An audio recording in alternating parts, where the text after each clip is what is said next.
All right, everyone, let's take our seats. Put your phones away.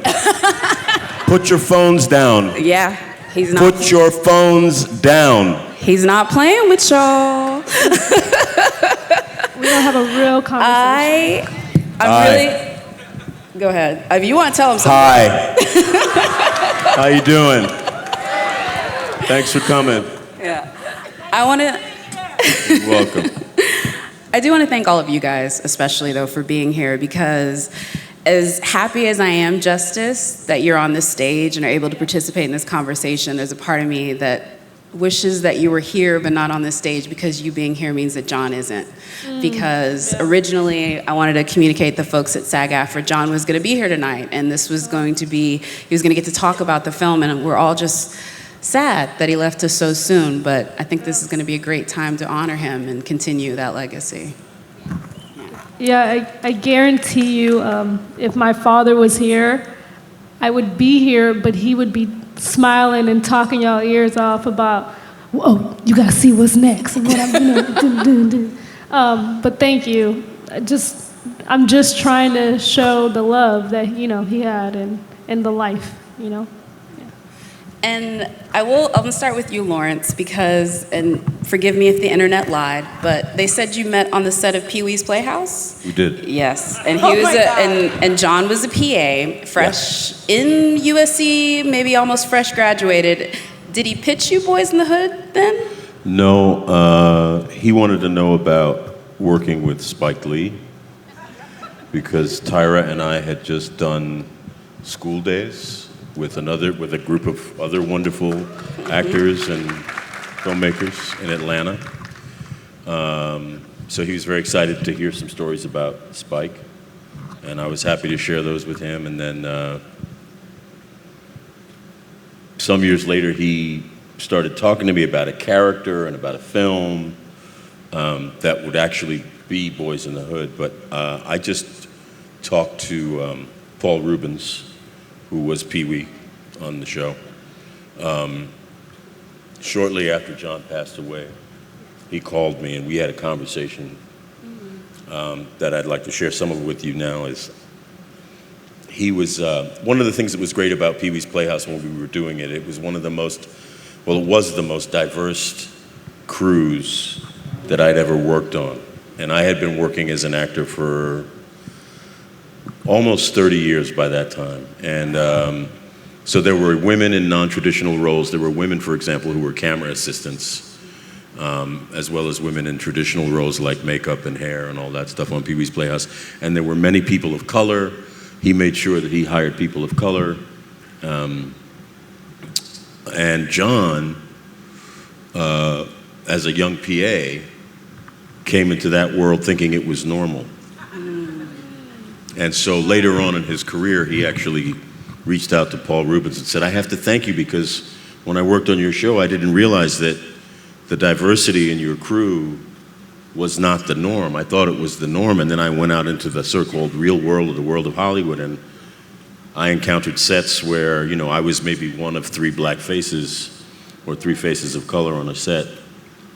And I just thought that was really cool. Also, Paul said that one of the things that would happen is that every day that John would come up to him and say, have you read my script? Have you read my script? Have you read my script? Have you read my script? And Paul would say, oh, I'm sorry, I haven't read your script. I just don't have enough time. I'm writing this one, I'm producing that. I just don't have time. And that was Boyz n the Hood. All right, yeah. Too bad, Paul. He could have got on producing a $70 million smash, but that's okay. We still got there anyway. I'm kidding. But I do want to ask you, you worked with Spielberg, you worked with Spike, you worked with Francis Ford Coppola. What was it about John at that point when you were working with him? This is his first film. What was it about him or the pitch that you were like, okay, I could do this? It was a couple of things. First of all, it was the script. Obviously, his enthusiasm also. I didn't realize that John was 18 years old when I met him. But his enthusiasm was genuine and it was real, and you can't fake that, you can't buy that. You can't bottle it, A couple of years went by, I got the script, I read the script. I was in tears when I was turning the last 3 pages of the script. So that was that was a no-brainer for me. The other thing that you have to remember is that Steve Nicolaitis and the other producers, it's Stephanie Elaine, put a team around John. They put a team together around him of mostly African-American crew people who had anywhere between 10 and 20 years of experience making movies. And they all understood just how powerful and important the script for this movie was. So because it was the story of our community and our children and our brothers and our sisters and our girlfriends and our mothers. It was our story too. John was telling the story of our community. And so we all had this vested interest. We were not going to let him fail. Yeah. We were going to make sure that he got it right. Yeah. And he did. It's absolutely amazing. Again, film went on to be nominated for Best Original Screenplay and then Best Director, and John, of course, became the first Black director to do so and still remains the youngest director ever to do so, period. So yeah, he did do that. Justice, the film Boyz n the Hood was conceived, if you will, not that long before you. So it was like 91, and then you were born in 92. And I love how your Twitter handle says, "The Real Poetic Justice," because obviously. When did you realize, though, as a young girl, what this film was, what Boyz n the Hood was? Because I'm sure there was a point where you realized, okay, this is a movie my dad did, but then there was another realization where you're like, oh no, this is worthy of historical preservation. This is a classic. Well, I'll go to the part where I was conceived. My mom started dating my father when Boyz n the Hood was out, and I believe it was right after he came back from Cannes. I don't know. But the point is, he saw himself on a magazine, and the first time they met up, he went to the magazine stand and said, "Look, I'm on a magazine." You know? And so growing up, I actually lied. I said my father was a football player because I thought that was more famous than being a filmmaker, was being a football player. And I used to say he played for the Rams, you know? I don't know why. But I remember, this is really cheesy, but I remember my father, he was showing me a bunch of movies, and these are like cartoon, Disney movies. And I said, well, where are your movies? Because you make movies, right? He said, you wouldn't understand my movies, So I ended up having sleepovers at school, whatever, and the kids brought Love and Basketball, and they bought Boyz n the Hood. And this is in like 5th grade, so you're not supposed to be watching either. And all the kids watched Love and Basketball and pretty much fell asleep, and I was like, all right, let's put on Boyz n the Hood. And I was just torn, just basically from the scene when all the kids are like, let's see a dead body. Because in my head, I was like, I've never been in that life. I don't know what that's like. So when I saw the movie, I said, Dad, I saw Boyz n the Hood. He was like, how? I was like, I was like, at my school, you go to a private school, how? And I remember my first question being like, is that really real? Is that really, because when you grow up in LA and you're not in South LA, my father very much not took me out that life, but he very much showed me that he wanted me to have more. You really question the reality of what young Black children go through. Is it that hard? Is it that deep? Is it that violent? Is that scary? And for me, it wasn't just a real life drama. It was kind of a horror movie if you think about it, because it's the worst thing that could happen to your kid. So when I found out that this is something my father actually lived through, I didn't think about it on a level of, wow, a lot of people are going through that. I thought about, wow, my dad is so tough because he survived that, And that's when he became like, ooh, he's a dope filmmaker, not a football player, And I want to remind everyone, Justice recently graduated from USC and is a filmmaker in her own right. So Keep on the lookout for Justice Singleton in your theaters soon. You'll be asking her for a job soon. Absolutely. Although, Nia, speaking of jobs, this was your second film role, correct? Boys in the Hood? It was, but I really consider it my first in many ways. I was born in New York, in Brooklyn, but then my mother couldn't get a job as an artist, and we moved to South Central Los Angeles. And the morning of the audition, I was very reluctant because I thought, what white man is trying to make a movie called Boyz in the Hood? I was like, because they don't know anything about this experience. And I was rough around the edges and rebellious and, just a non-believer, but I was committed to being an actress. So I went to the audition, and there's like 50 girls who looked like me, and I'm like, I'm definitely not getting this job. I'm too short, I'm too dark, because back then, the lighter you were, the more you worked. And that happens still today. I was just about to say. There's a little colorism that goes on in our community. And so John walks over to me, and he got like this close in my face, and I was like, okay, first of all, I'm gonna need you to just take a few steps back so I can actually see you. No, but I looked at him like, okay. Internal dialogue, internal dialogue. Exactly. So I kind of did one of these, like, okay, dude, who are you, right? And because there's like, the room is filled with Black actors, men, women, children, everybody came out for this audition. And he said, what's your name? And I said, what's your name? Brooklyn in the house. I said, my name is Nia. And he said, my name is John Singleton, and I'm the director. I was like, oh, okay. And he proceeded to bring me into the room, and all the producers were there, and I was super nervous, and it wasn't a typical audition. He asked me about my life. He wanted to know where I was from. He wanted to know my relationship with my father. He wanted to know about my mother. He wanted to know which street I grew up on, which was actually maybe 10 or 12 blocks from where we grew up. I grew up on Slauson and Western, like in the hood. Yeah. And so when I met him, I instantly knew that this man got it. He knew this life, he knew this story. There was an instant connection, and he was not afraid. And I have worked with so many first-time directors who are afraid. And if I have to say anything to the group of you here, I would say just don't be afraid, because that's the thing that stands between you and greatness. And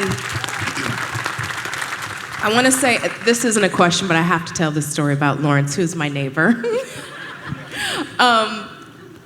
We were shooting the scene where Ricky got shot. And Tyra, oh, you haven't seen the movie? Some of them are quite young. What are you, like 12? Spoiler Well, you alert. need to go out there, because I'm about to ruin the whole thing. But he comes back to life. Tyra had just done the most amazing performance, and I'm standing outside watching her, and I'm like 19, 20, I was a baby. And I'm watching, and I'm going, oh my God, she's really good. And right after she shot her scene, it was my turn to do the run across the street. Now, I've never done theater, so film you can be a little bit smaller.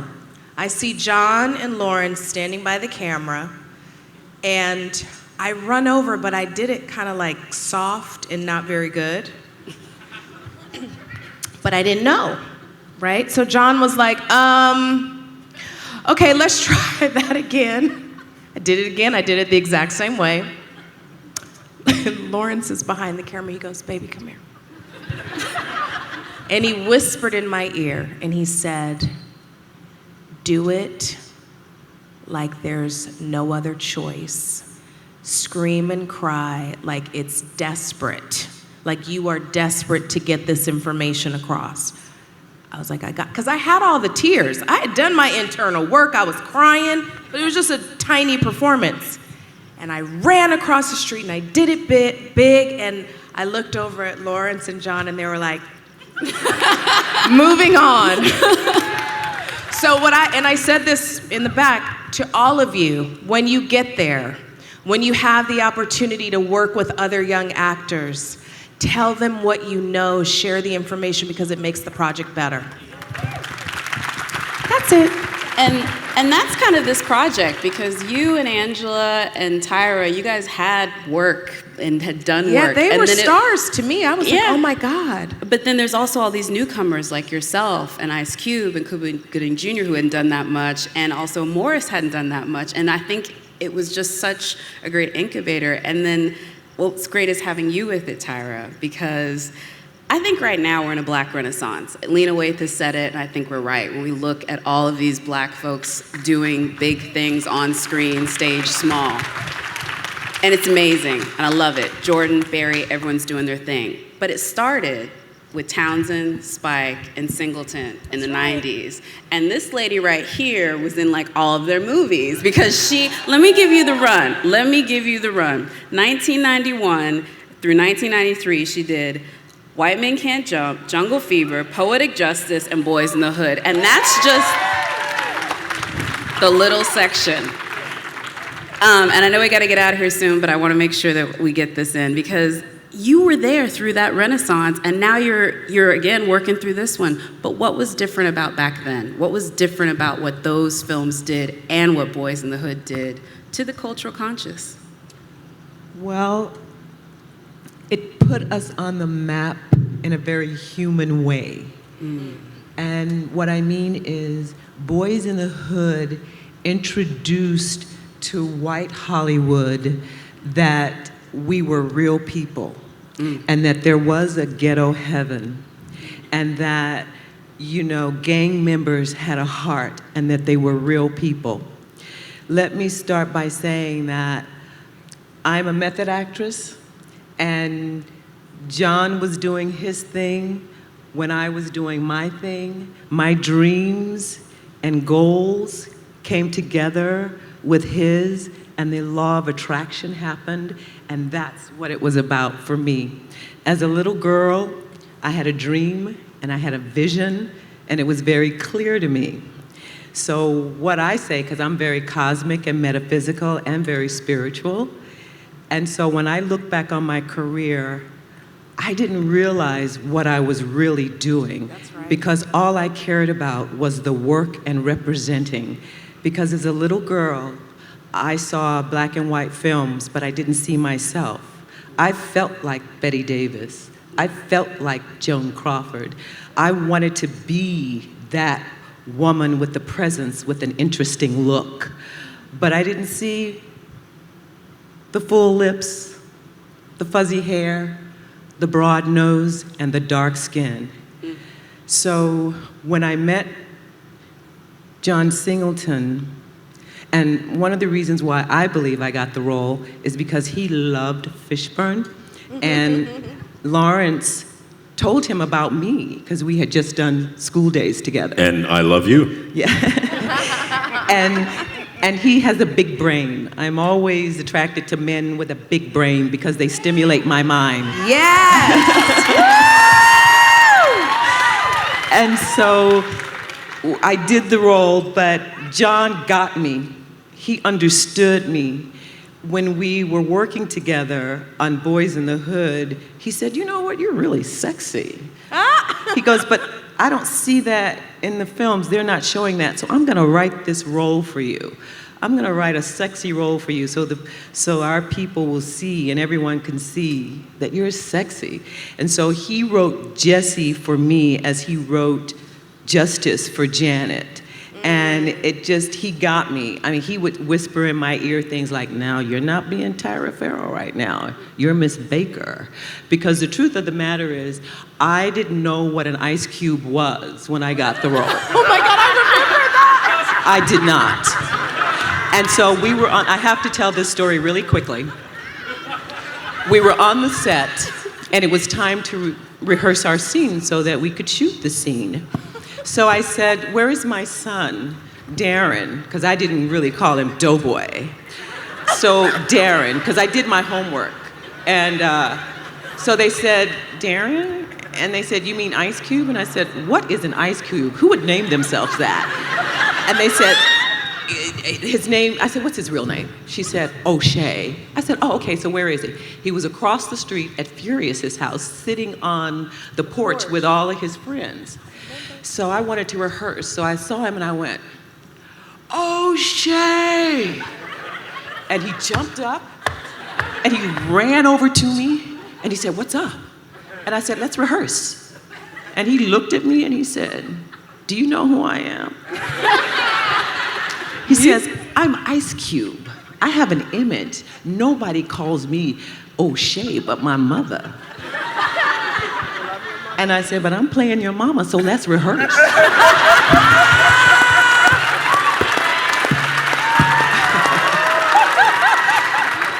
Another thing, he said to me during that scene when my son Ricky did something, he said to me, watch my hat, don't knock that hat off my head. And I said, really? So my goal was to get to that hat. I'm an instinctive actress. Let's give and take. Let's have tug of war. Let's rebound that dialogue. So the truth of the matter is, I didn't realize what I was doing until later on when it was done. I was working so hard and having fun doing that I didn't realize. And I am so grateful today and honored to have been part of that, because all of my brown brothers and sisters, I wanted to represent. And the wonderful thing about John, he loves his people. Yes, he does. He loves every hue of us women, and he let it be known. And we shared a lot. We talked politics, we talked relationships. He too stimulated my mind, like Tupac. The consciousness was just so powerful, and that was a great time. I mean, that's why he's a game changer. That's why what he created is a game changer. The sun is setting, so it's time to watch the movie. But real quick, I want to give you guys this, because when Roger Ebert talks, it's a good time to listen. So the film premiered at the Cannes Film Festival in 1992, and Roger Ebert wrote an incredible review about the film that became essentially the calling card for the film that drove it to awards later. And this is what he wrote. The French New Wave was a rebirth of French films in the early 1960s, and the German New Wave represented the same process in the 70s. Now, a Black American filmmaker is developing a new stylistic and personal vision that has reached critical mass at this year's Cannes Film Festivals. In May of 1991, here in the incongruous setting of the French Riviera, far from the urban setting of most of the film, the new wave of Black film came of age.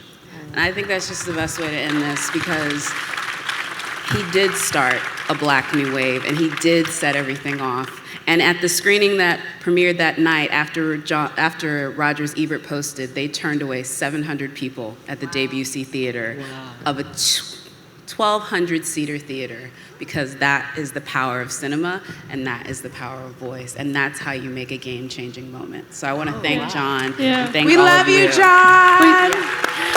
We love you. But before we let you all watch the film, the SAG-AFTRA Foundation wants to thank everyone for coming. Can I say one thing? Oh, yeah, one more time. Just one thing. Yes. She mentioned Betty Davis and Joan Crawford, and one of the best things I can say right now is all three of you guys represent that now. Like, I just said to him backstage, when I think of Anthony Quinn, I'm like, Laurence Fishburne.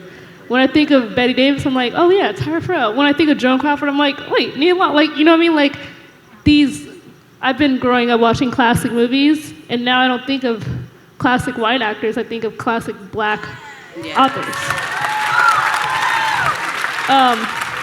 So just to like kind of say this is the same thing with my father. He grew up watching these filmmakers, Kurosawa, Coppola, Steven Spielberg, and these black directors are not celebrated the same way these white directors are. And it's important for us to study our past because there's still movies, black films in the 60s, 70s, 80s that we haven't even, brought out and discussed. And I think not to interrupt, but I really just want to thank you guys because you guys really didn't We love stop you. after. You guys kept I'm your auntie representing forever. for years to come. So that's it. Thanks. Thank you, Justice.